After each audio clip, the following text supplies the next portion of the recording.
near the site of the largest gas leak in U.S. history are trying to fight the California Public Utilities Commission from allowing the company behind that 2015 leak to expand on the very site where it happened. Yeah, tens of thousands of residents are kind of ticked off, frankly, after they had to evacuate years ago, and now they're still living there. And the expansion request is making them very nervous. There's looming approval from the commission despite a settlement that called for the plant to be shut down. Alex Capriello has been covering this story for us from Los Angeles with more on this. Alex. Hey, good morning to you, Adrienne. Tomorrow actually marks the final day of public input over the possible expansion of that energy facility you see right here behind me. It's drawn a whole lot of anger and pain, not just from the folks here in Porter Ranch outside of Los Angeles who are directly impacted, but also from some of the most powerful state leaders in all of California. It's considered the worst gas blowout in U.S. history. In the spring of 2016, 25,000 people were forced to evacuate their homes when more than 100,000 tons of harmful chemicals leaked into the atmosphere. To this day, those people are still reeling from the effects. Started getting sick, fatigue, bleeding nose, and I didn't know what it was, until a year later, I was running some tests, and they found that I have cancer due to the gas leak. That's what they told me.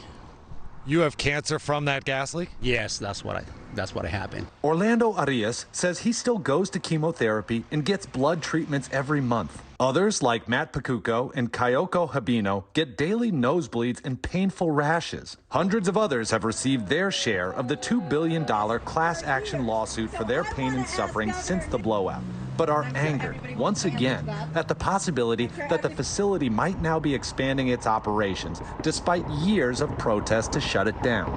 That place is still emitting stuff, so this is not like it's a thing that happened. It's ongoing. People are still paying for this. The community wants this facility shut down. It is absolutely unnecessary. Ongoing supply and demand concerns are driving the push to grow. SoCal Gas, the owner of the facility, warns of price hikes for consumers if storage space for the natural gas isn't expanded.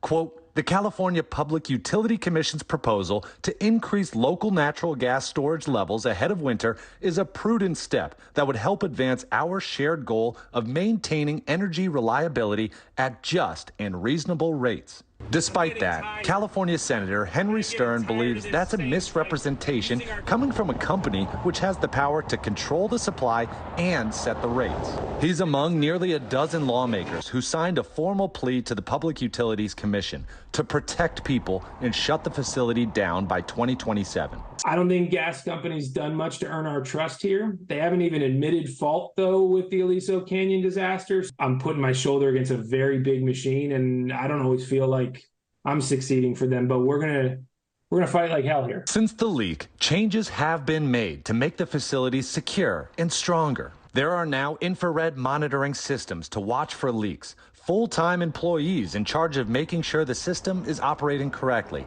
and new reporting protocols to make sure any possible leak isn't covered up from the community. And we don't know exactly the long-term health implications from that 2015 gas blowout. UCLA was awarded more than $20 million to conduct a 5-year research over that to try to get to the bottom of that. That's expected to be complete in 2027. Meanwhile, the vote for expansion is happening this Thursday. Thank you for watching. Go to newsnationnow.com to find NewsNation on your television provider. And don't forget to click the red subscribe button below to get more of NewsNation's fact-driven, unbiased coverage.